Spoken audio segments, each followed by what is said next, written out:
Good evening बच्चों, आज हम लोग एग्जाम्पल करेंगे एनसीईआरटी का 1.11 यानी 11वां नंबर का एग्जाम्पल करेंगे, जिसमें क्वेश्चन में कहा गया है कि एक्स वाई जेड एक सरफेस है 3 डायमेंशनल, जहाँ पर क्यूब रखा है और क्यूब में इलेक्ट्रिक फील्ड पास होती है।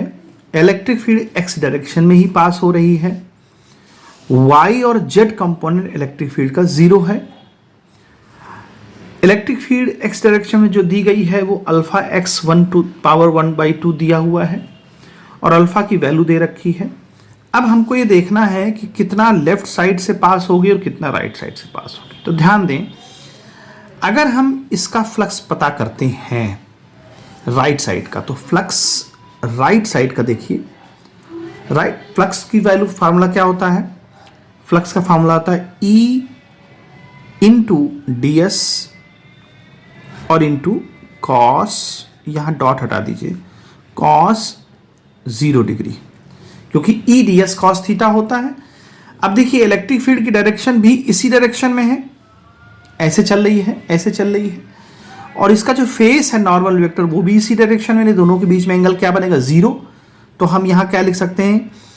ई डी एस यानी ई की वैल्यू कितनी हो जाएगी? अल्फा एक्स हमको मालूम है ए है और 1/2। ds की वैल्यू अभी नहीं लिखेंगे हम, cos 0 की वैल्यू 1 हो जाए। सिमिलरली हम राइट साइड के लिए निकाल लें, सॉरी लेफ्ट साइड के लिए। लेफ्ट साइड में देखिए नॉर्मल वेक्टर, जो इसका नॉर्मल वेक्टर है, डायरेक्शन है, फेस है, वो इस डायरेक्शन में और इलेक्ट्रिक फील्ड इस डायरेक्शन, ये दोनों क्या है? एक दूसरे के एंटी हैं। तो हम वहां क्या लिख सकते हैं? ई डी एस कॉस 180, क्योंकि इलेक्ट्रिक फील्ड और इसका सरफेस एरिया जो है, इसका नॉर्मल वेक्टर की डायरेक्शन एंटी है, क्योंकि हम ये मान रहे हैं कि इलेक्ट्रिक फील्ड इस डायरेक्शन में चल रही है और फेस इस डायरेक्शन में। दोनों के बीच में 180 डिग्री का एंगल बन रहा है। ये हमें क्या देगा? माइनस का, क्योंकि कॉस्मेटिक वैल्यू माइनस होती है। ई की वैल्यू हमने आपको पहले बताया अल्फा, और एक्स यहाँ कितना होगा? देखिए यहाँ एक्स डिस्टेंस से मतलब है राइट साइड के लिए। यहां पर हमने जो लिखा है, यहां पर देखिए, पहले तो राइट साइड के लिए लिख लीजिए अल्फा, और x की वैल्यू डिस्टेंस से मतलब है, तो ये a होगा और ये भी a होगा, साइड है क्यूब की, तो यहां से यहां तक की डिस्टेंस कितनी? 2a हो जाएगी। तो यहां हमने 2a लिखना चाहिए, 2a है ना। तो हम साफ साफ लिख देते हैं 2a की पावर 1/2। और ds अभी हम नहीं लिख रहे हैं, एरिया नहीं लिख रहे हैं, ds यहां एरिया है इस सरफेस का। इसी तरह से लेफ्ट में आ जाए, तो लेफ्ट में क्या है? डिस्टेंस तो a ही है, तो यहां हम आसानी से लिख सकते हैं a 1/2, क्योंकि हमारे में दिया है x मतलब डिस्टेंस ओरिजिन से, तो इस सरफेस की ओरिजिन से डिस्टेंस x ही है, तो यहां पर a ही लिख लेंगे। कॉस मैग्नेटिक वैल्यू माइनस पहले ही लिख दिया हमने। अच्छा, अब बात कर लेते हैं ds की, तो ds ऐसे लिख दो। अब हमें नेट फ्लक्स इससे चाहिए कितना निकल रहा है या कितना आ रहा है, तो नेट फ्लक्स का फार्मूला लिख दें, फ्लक्स लेफ्ट वाला भी लिख दें और प्लस राइट वाला भी लिख दें, ठीक है। चूंकि लेफ्ट वाले में क्या है? माइनस साइन है, तो माइनस लिखा जाएगा अल्फा a की power 1/2 ds, plus right side वाला अल्फा 2a की पावर 1/2 और ds। देखिए अल्फा कॉमन है, पहले तो ये उधर चला जाएगा, तो ये माइनस प्लस, माइनस वाला उधर चला जाएगा, इधर वाला इधर आ जाएगा, तो देखिए अल्फा ds, अंदर क्या बचेगा? 2a की पावर 1/2, ब्रैकेट में इसको बड़ा ब्रैकेट लगाते हैं, और a की पावर 1/2। ठीक है, यहां तक समझ आ गया हो क्या आपको? अच्छा, अब बात करते हैं अल्फा की वैल्यू कितनी। तो अल्फा दे रखा है 800। ds की वैल्यू कितनी है? ds माने होता है एरिया, तो इसका एरिया क्या है? a इंटू ए यानी a स्क्वायर, और यहां से a की पावर 1/2 दोनों में है, तो वो कॉमन निकाल लें। अंदर क्या बचेगा? 2 ही बचेगा, उसके ऊपर पावर 1/2 है, तो √2 बचेगा -1। अब अगर देखा जाए 800, तो इसको अगर हम ऐड करते हैं तो पावर ऐड हो जाएंगी।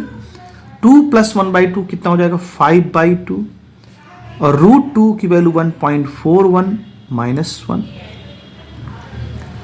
ठीक है बच्चों, अब यहां a की वैल्यू हमें देखना है कि कितना दे रखा है। तो a की वैल्यू 0.1 मीटर दे रखी है, 0.1 पे पावर 1/2, और यहाँ माइनस हो जाएगा तो 0.41 बचेगा। इसको अगर हम सॉल्व कर लेते हैं तो ये वैल्यू जो हमको आएगी वो वैल्यू हमारी आंसर हो जाएगी, और वो लगभग आ गई 1.05 न्यूटन मीटर स्क्वायर पर कूलम। ये वैल्यू हमारी नेट फ्लक्स की आएगी जो इससे पास हो रहा है। ठीक है, अब दूसरा जो क्वेश्चन, ये तो हमारा क्वेश्चन का पार्ट ए था। दूसरा जो क्वेश्चन बन रहा है या पूछा जा रहा है कि चार्ज कितना होगा।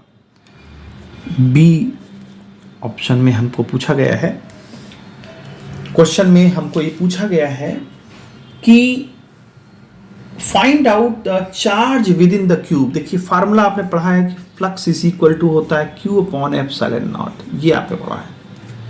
अगर हमें फ्लक्स पता चल गया है तो यहाँ से Q की वैल्यू पता चल जाएगी, कि चार्ज पता चल जाएगा, क्या हो जाएगा flux into epsilon not. Flux कितना होगा 1.05 पहले ही निकाल चुके हैं, और इसकी जो वैल्यू होगी वो वैल्यू कितनी होगी हम जानते हैं कितनी होती है, 8.85 इंटू 10 टू द पावर -12 ये होगी। अब इसको सॉल्व करते हैं, जब इसको सॉल्व करेंगे तो आ जाएगा 9.27 into 10 to the power -12 coulomb. This is the answer of total charge inside या outside wherever it is. तो चार्ज जो है, कितना चार्ज इससे पास हो रहा है, वो हमको चार्ज की गणना हमने कर ली है। तो इस तरह से इस क्वेश्चन को समझेंगे। अगर कोई प्रॉब्लम है तो आप कमेंट सेक्शन में हमसे पूछ सकते हैं। Good bye.